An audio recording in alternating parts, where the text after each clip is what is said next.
Deuxième partie. Alors, dans Netflix, bien sûr, parce que ce que j'ai regardé, c'est ce que je vous partage et peut-être ça vous intéresserait aussi. Alors, il y a comment dire, le Boston Marathon. Vous vous rappelez qu'il y a quelques années de cela, il y a eu comme une bombe à Boston, lors d'un marathon international à Boston, si vous vous rappelez. Alors, ça s'est passé, j'étais encore, je crois que j'étais déjà au Texas cette période-là, donc j'ai pas trop bien saisi toute l'histoire, mais on suivait, c'était dans les news comme ça. Donc le docu-série dedans, dans Netflix m'a permis en fait de repartir dans le temps, maintenant avec une vision différente et plus approfondie et bien comprendre quel était le problème du Boston Marathon. Voilà. Donc, quand j'ai suivi cela, j'ai compris que c'était encore, c'était pas des terroristes pour dire, mais des jeunes hommes, des Arabes, bien sûr, des jeunes musulmans qui avaient en fait déposé ces bombes dans les deux endroits, parce que la déception de l'Amérique, personnelle bien sûr, parce que le frère voulait aller compétir dans un terrain pour un truc de boxe. Et quand on lui a dit qu'il n'avait pas le statut encore américain pour aller représenter les États-Unis à la compétition internationale de boxe, alors il s'est frustré, il s'est engagé dans des mouvements extrémistes musulmans et arabes, il a commencé à avoir le cerveau lavé, il a lavé le cerveau de son petit frère qui n'était pas dans ce genre de mouvement, il l'a entraîné dedans, il a créé une forme d'animosité et de haine envers les États-Unis tout en vivant en Amérique. Voilà la contradiction en fait. Alors il partait, il voyageait dans les pays arabes pour pouvoir se radicaliser là-bas et au sortir de là, ils ont donc fait des préparations de bombes dans leur appartement, des bombes qu'ils ont placées lors d'un marathon à Boston. Et vous allez voir comment le manhunt va être vraiment sérieux. Deux jeunes, le tout petit, les deux ont vraiment fait subir la ville, quoi. Deux jeunes. Je vous assure que la haine peut vraiment faire des choses incroyables. Les gens n'ont rien à voir avec... Et puis c'est bon, je comprends pas sa colère quand on dit que tu n'es pas en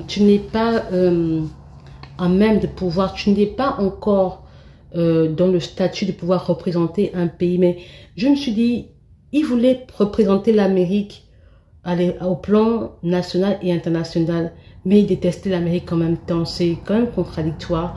Et ça pose beaucoup de questions parce que parfois on va dire, mais pourquoi vous détestez? Vous voyez, c'est un peu ces questions que les gens se posent souvent avec la religion avec l'islam. C'est comment est-ce que quelqu'un peut se radicaliser en 2, 4, 6 et puis monter une forme de colère, de haine envers tout un pays, juste parce qu'en fait, on te fait comprendre que la loi dit que tu dois attendre avant de te présenter ou pour pouvoir représenter un drapeau, un pays. Donc, à quel moment tu as vraiment aimé ce pays? Parce que dès que le pays te dit non, il faut d'abord suivre les régularités du pays, tu te fâches, tu deviens radical, tu vas te radicaliser, tu vas dans les mosquées, tu deviens radical et maintenant tu déposes des bombes où les gens sont morts, les gens ont perdu des membres et des membres du corps et tout ça et tout ça. Vous voyez, donc c'était un peu... Vous pouvez suivre ça, c'est vraiment intéressant, mais ça pose beaucoup de questions dans cet aspect-là, d'accord? L'autre série que j'ai regardée, c'est j'essaie de regarder un peu le Titan, mais le Titan, vous voyez le truc, le capsule où les gens allaient s'asseoir pour rentrer dans le mer, le Titan, comme le Titanic, c'était un peu comme une aventure similaire. J'ai pas encore fini de regarder, mais quand l'accident, le crash s'est passé là, le crash dans l'eau là, dans les trucs, c'est passé, c'était vraiment dans les news, mais j'ai pas pu bien suivre ça parce qu'à un moment donné, il y avait aussi la situation du Covid et tout ça, donc je n'ai pas vraiment bien suivre, j'ai pas pu bien suivre le truc du Titan, donc je suis encore en train de suivre ça en ce moment sur Netflix. L'autre programme, c'était celui de la docu-série que je suis, c'est celui de O.J. Simpson, de Manhunt. Alors ça, c'est un truc vraiment intéressant, que je trouve intéressant, c'est trop dire, mais c'est quelque chose qui m'a beaucoup appris sur le système, qui m'a en fait ouvert les yeux sur le système de la justice américaine en partie. Parce qu'on va se rendre compte quand même que c'est le nom, quand même, la célébrité joue quand même un rôle sur les décisions prises, en justice. Et la célébrité n'est pas rien. Vous voyez, la célébrité n'est pas rien. C'est un rôle, c'est quand même un statut qui influence quand même les décisions juridiques quand même. C'est là où on est un peu déçu parce que l'affaire O.J. Simpson, c'est vraiment pour moi, c'était quand même une décision qui m'a... En fait, c'était tellement obvious que le gars avait commis ce crime. Mais parce qu'il... En fait quand... il faut comprendre cela.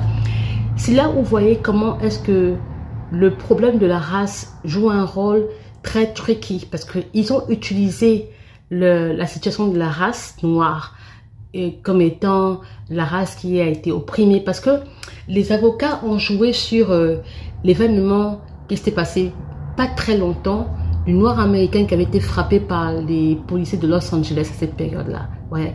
Donc, ils ont utilisé ça en faveur du cas de O.J. Simpson. Ok. O.J. Simpson, c'était un grand athlète noir américain dans le football américain qui était vraiment aimé et qui a vraiment percé dans la carrière sportive et dans l'entertainment parce qu'il se faisait beaucoup d'argent, il avait une très belle image et tout ça. Il était même dans les films, voilà. Donc c'est vraiment la vedette de l'époque, c'est vraiment la vedette de l'époque. Il est marié, sauf qu'en même temps, il rencontre une autre femme, une jeune femme blanche, pour qui il tombe amoureux. Une jolie femme blanche, très jeune, je crois que 7 ans d'écart avec la fille, plus jeune que lui, de 7 ans ou 10 ans, je ne sais plus trop quoi.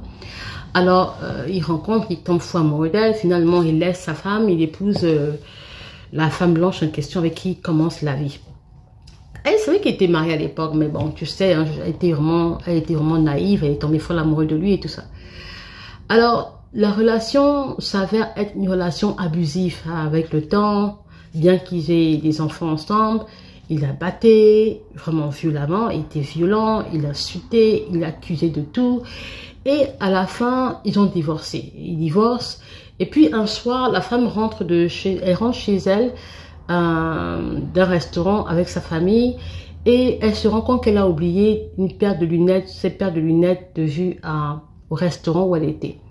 Et donc le jeune homme qui la voyait venir manger souvent avec sa famille, a reconnu et quand il a demandé mais mes paires de lunettes sont dans le truc, ils ont dit oui on l'a et il s'est porté volontaire pour aller déposer la paire de lunettes chez la dame. En partant, malheureusement pour lui, l'affaire se passe. O.J. Simpson rentre par, je crois, le derrière de la maison et le crime se passe. Elle est étranglée, elle est égorgée, le jeune homme aussi, et c'est vraiment grave. Le sang gicle partout, c'était grave.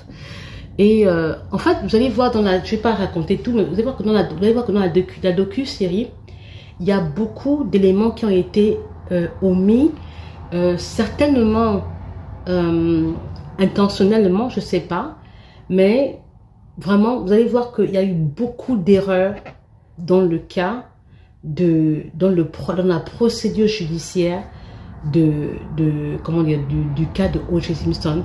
Et puis, les avocats qui ont été vraiment très malins d'utiliser,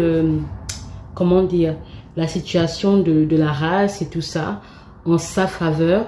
Bien, pourtant, ce qui est vraiment intéressant, c'est que lui-même n'aimait même pas vraiment les Noirs. D'accord? Il était noir, mais il n'aimait pas être avec les Noirs. Il aimait beaucoup plus rester avec les Blancs. Et il s'est rendu compte que à ce moment, il avait besoin maintenant de pouvoir utiliser la carte noire. C'est ce que les gens se plaignent aujourd'hui. C'est le fait que la carte de la race noire devient maintenant un passage. Dès qu'on dit le racisme, ça devient maintenant un mot de passe pour se laver les mains pour tout, pour être not accountable for anything. Et c'est vraiment la victimisation et la carte du racisme. Ça, c'est vraiment commun maintenant chez les Noirs. Et donc, il a pu se laver les mains. Et pourtant, les faits étaient vraiment avérés. Non seulement la femme elle-même, elle avait documenté les violences dont elle était victime, avec les marques, mais il s'en est sorti haut les mains. Les familles étant vraiment dépassées, parce que le jeune homme qui est mort dans les lieux en se défendant, la femme, sa famille dépassée, il s'en est sorti acquitté. Mais comme le bon Dieu ne dort pas, il faut suivre le documentaire pour bien comprendre comment, avec tout ça encore après, quand le bon Dieu. Mais en fait, vous allez voir qu'il y a eu une forme de négligence dans le système judiciaire américain en ce qui concerne le cas de O.J. Simpson. Mais ce qui est encore plus triste, c'est quand, après, comment dire, on demande à un de ses meilleurs amis, son agent d'ailleurs, après que le procès soit venu et qu'il ait été genre acquitté, quelques mois plus tard, parce qu'il voyait que le gars était toujours un peu comme agité par quelque chose qui le tourmentait en fait. Et il demande un jour comme ça, par hasard, parce que l'arbre que la femme et lui avaient planté avait poussé, et puis il commençait à perdre des trucs, puisque la famille poussait toujours judiciairement dans son... Voilà. Et légalement, pardon. Et son meilleur ami lui demande, est-ce que tu as commis ce crime-là? Et il répond à son meilleur ami, il lui dit, parce qu'elle s'appelle Nicole, il dit, si Nicole n'avait pas eu le couteau entre ses mains, elle ne serait pas partie aujourd'hui. C'était un aveu, n'est-ce pas? Quand le gars a entendu ça, le gars qui l'a supporté jusqu'à... Et pourtant, c'était évident que c'était lui qui avait commis le crime. Quand il a entendu ça de sa propre bouche, il a compris.